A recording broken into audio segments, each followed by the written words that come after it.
Hey, how's it going? George Anderson here, and today I want to share with you some information, some ideas, some of my thoughts, some of my experiences with what I call the 3 pillars of physical well-being. Now, this is all about high performance well-being, this group here on LinkedIn, and we're going to be talking about all sorts of other things as well: mental health, physical health, habit formation, mindset, strategies, motivation. We'll bring all of those things in, but I want to start off by focusing on some of the practical, physical things that we do. It is all connected, and there is definitely the argument, the research, and probably the personal experiences as well to connect what you do and how you feel physically with how you feel mentally and how you perform in the workplace and in your personal lives as well.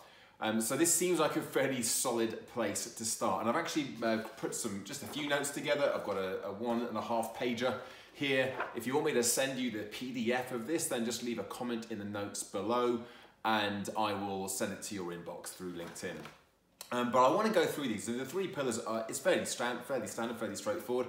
Activity, nutrition, and recovery. Recovery perhaps not normally or not always lumped in with physical well-being, although it's absolutely critical. It's such an important component. But certainly activity, exercise, and nutrition are 2 you're probably very familiar with already. So I'm going to go through these. For each of the 3 pillars, I want to leave you with 2 or 3 tips, ideas that you can use to actually start maybe making some improvements here. And my philosophy is always progress, not perfection. So this is definitely about getting better and experimenting. You are an experiment of one. So just because something works for one person doesn't necessarily mean that you're going to have the same result. And conversely as well, something might not work for anybody else that you've spoken to, but you get a really good result from whatever hydration strategy you already have or whatever. So I just urge you to look at this with an open mind and to have a bit of an idea to experiment with some of these thoughts and ideas. So let's kick off with talking about activity as our first pillar. Now I call it activity because it is very different to, although it's connected to, but different to exercise. Exercise is something, of course, I recommend you engage in on a regular basis. The guidelines are that we should be doing 30 minutes of moderate intensity activity 5 times a week. And some resistance exercise as well, whether that's body weight press-ups and squats and burpees, yay, or strength training down the gym or a body pump class or similar. We should be doing some kind of resistance exercise as well. Now, that's fantastic, and I urge you to build that into your schedule wherever possible. It's really, really important. It can make a really big difference to how you feel and obviously how you perform physically as well. But I don't want to focus my attention on exercise because I'm pretty sure that's not the first time you've heard that we should be exercising from anybody else. I want to focus my attention today on activity, and by all means, if you're interested in finding out more about some of the best ways to exercise, then let me know, and once again we'll do another session on that separately. In fact, before I go into activity, just one other point now. I talked about getting that resistance training in there. You're looking for the balance between cardio and resistance, but also mixing up some higher intensity exercise with longer, slower, lower intensity activity exercise as well. Walking and jogging and cycling and swimming and so on with the sort of the HIIT workouts, that the benefit being you don't have to exercise for quite so long if you're doing the high intensity stuff as you do if you're doing the longer stuff. So mix it up, get that variety in there as well. But let's focus on activity, because this is something that's been, it has always been super important, but when, as I'm sure many of you watching this video have a life where a lot of the time you're sitting down as I am now, and I have this same struggle, this same challenge to overcome. I spend most of my time sitting down. I have to work to get activity into my day, and I'm not just talking about exercise. I'm talking about being more active, walking around more, standing up instead of sitting down, walking instead of standing, taking the stairs instead of taking the escalator. All of these things really do make a difference, and some of the reasons for that include you're getting the oxygen flowing around your body, and if it's flowing around your body, it's going to be flowing around your brain as well. How many times have you been sitting there staring at a computer screen, trying to work out what to type or how to figure out the answer to this piece of work? And you eventually decide to take a break and you wander around, maybe just go to the water fountain or you go and get a coffee and you come back and because you've been walking around, you've been out of that environment, you come back to it, the ideas start flowing a lot more readily. Getting outside for walking as well. I'm a big fan, a big advocate of walking, not just running and exercise, but walking as well. Doesn't have to be 10,000 steps a day. This actually came from a Japanese marketing device, I think from the 60s or 70s. They were trying to sell pedometers and the guy said, well, look, we need to get the Japanese population more active. Let's call it 10,000 steps and here's a way to monitor that. Let's sell these pedometers. So there's no real research or science behind it, but it's become something that we believe we should be aiming for. Trouble is, it's an awful lot of steps. I mean, I personally will hold my hand up and say I don't hit 10,000 steps most days. Maybe 2 or 3 days a week I'll get that in. And I've got a dog, I go out walking in the morning, and you know, if I go for a run as well, then I'll likely hit my 10K steps, but normally I won't. But here's the interesting thing. Some of the research out of Sheffield Hallam University has been suggesting that actually a better way and something that's been scientifically proven to have an impact on your physical health markers, but also mental health as well, is to get shorter blocks of brisk walking in during the day, what they call active 10s.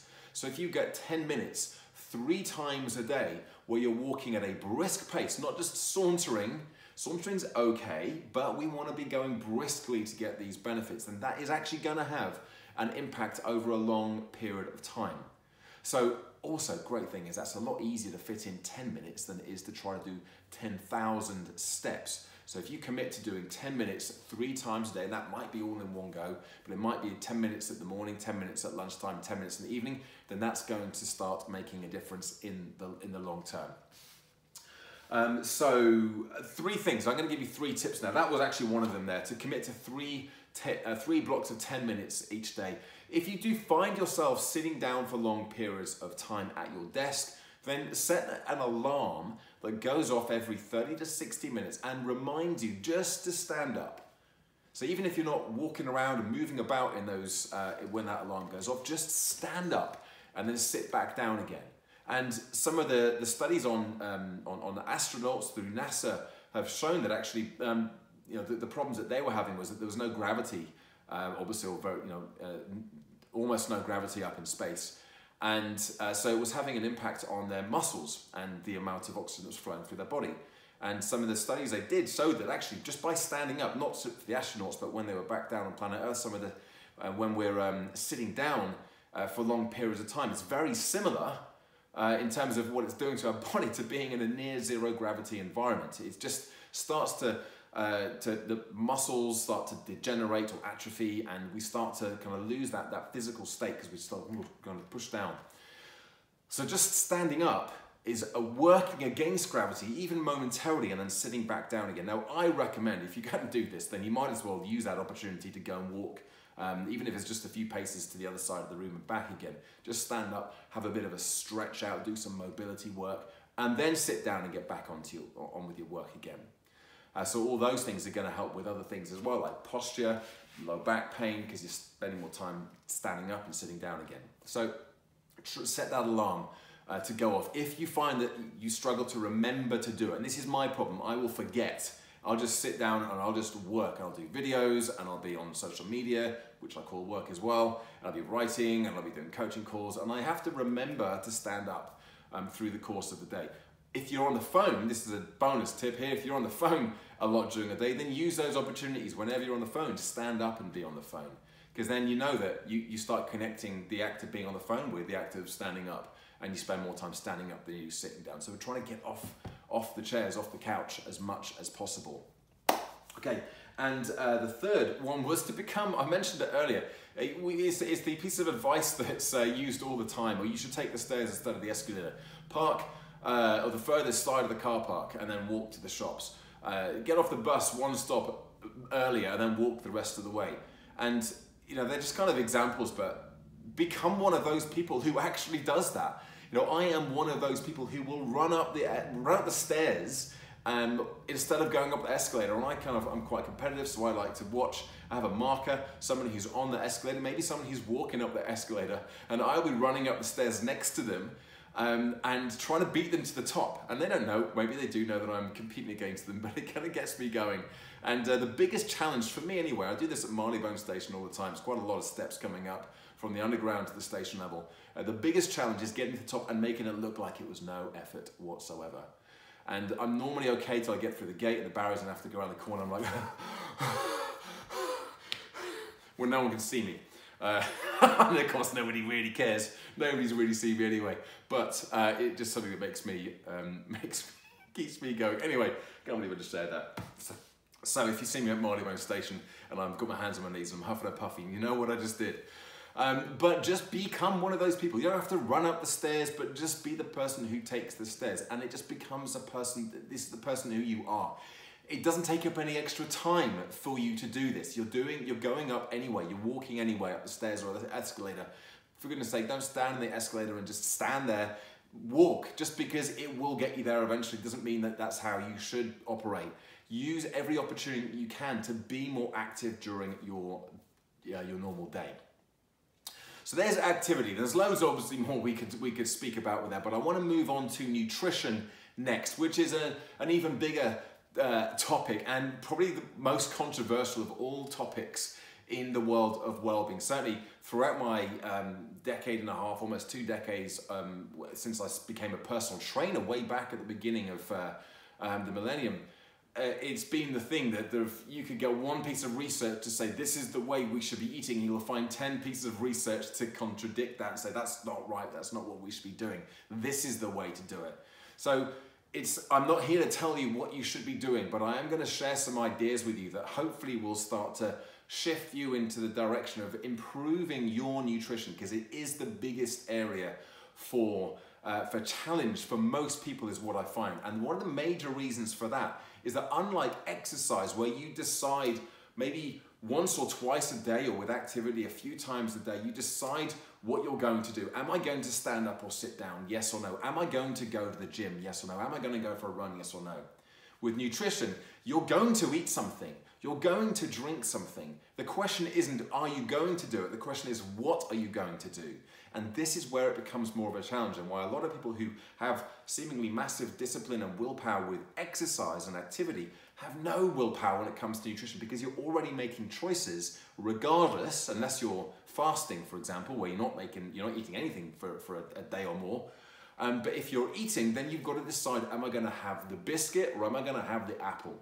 You have to decide these not based upon logic. You make these decisions most of the time based upon what your emotional drivers are trying to tell you to do.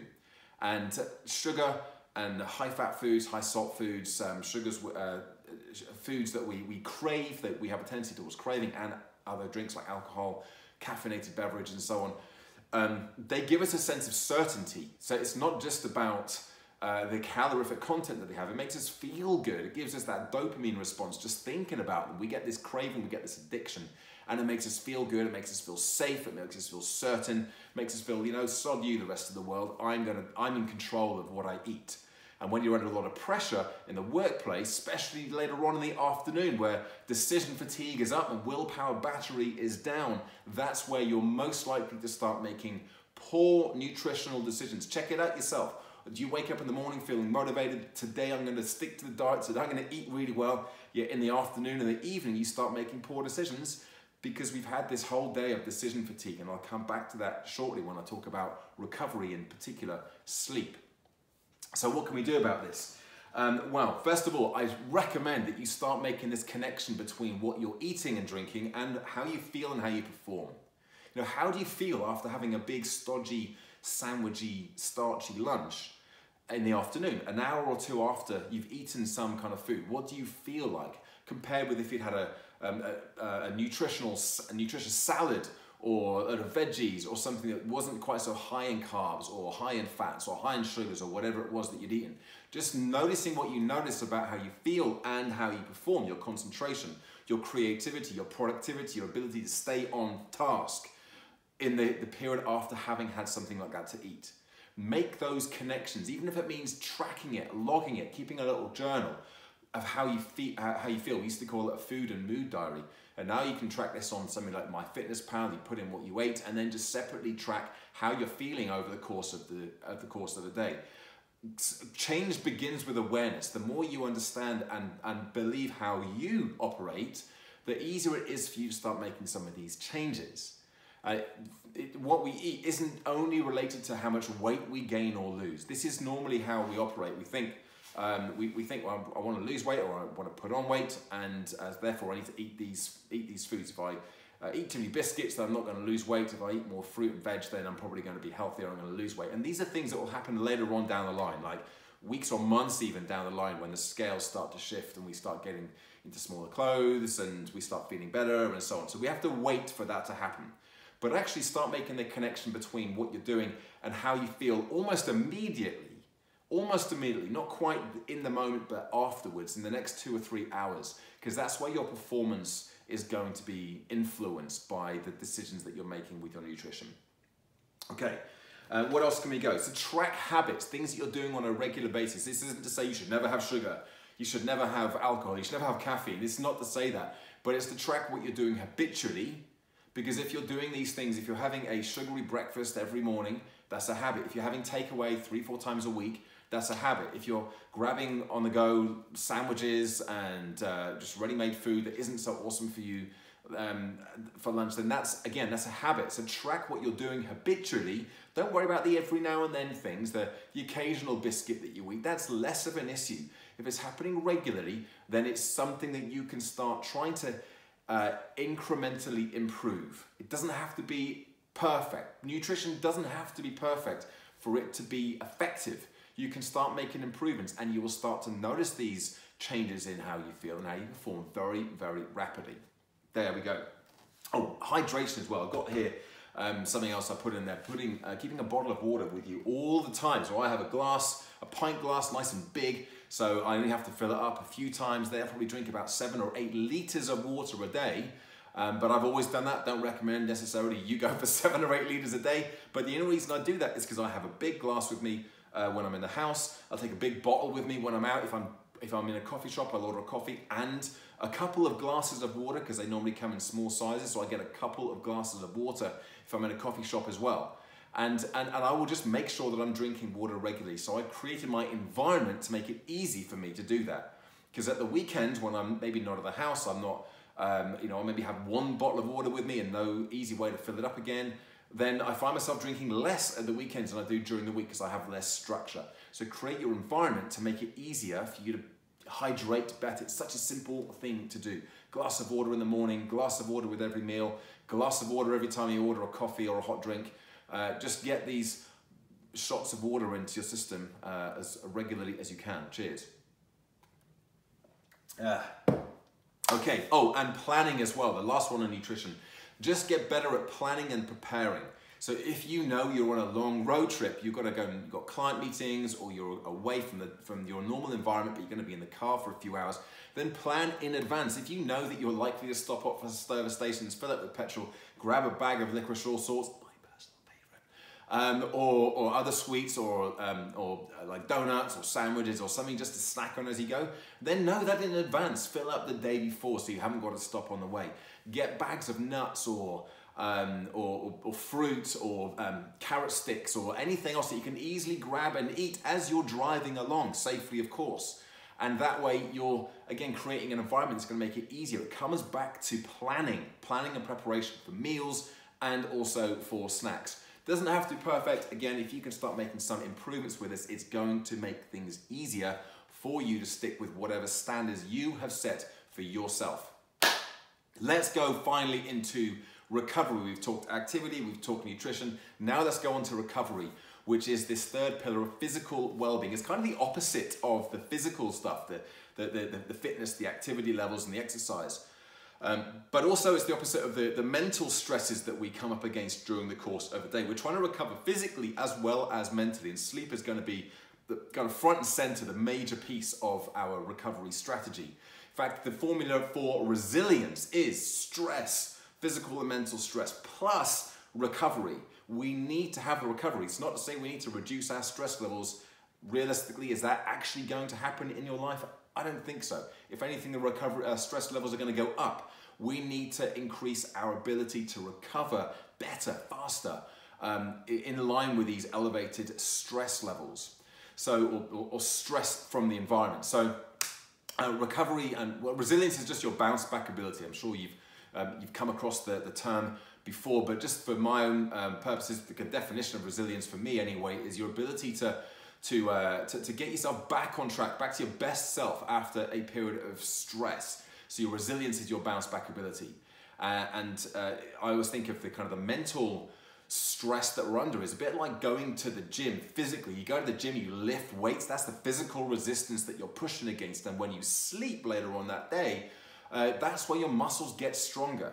We literally break those muscles down, those muscle fibers start getting damaged, and when we sleep, that's where we get stronger. We're not stronger immediately after the physical strain of the gym activity or the running or whatever other kind of physical activity we've done. We get stronger when we recover, when we sleep, and we start to super compensate. We actually get back to where we were, then a little bit extra. And the same thing happens with mental recovery as well.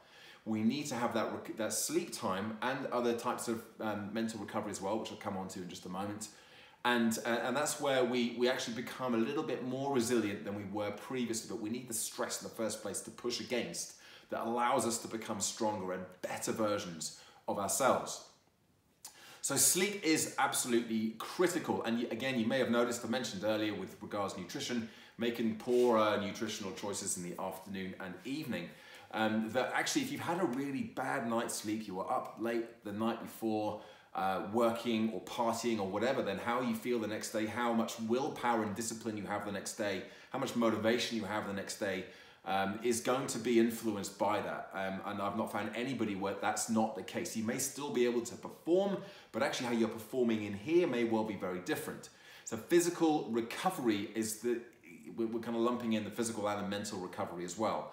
But you're just less likely, in my experience, me personally and the people who I've coached, you're less likely to make smart choices with your activity levels and your nutritional choices the day after a night where you haven't slept as well. So it's not just the quantity, it's the quantity as well. You might have less sleep, but if you can improve the quality of that sleep, then that's going to make a difference.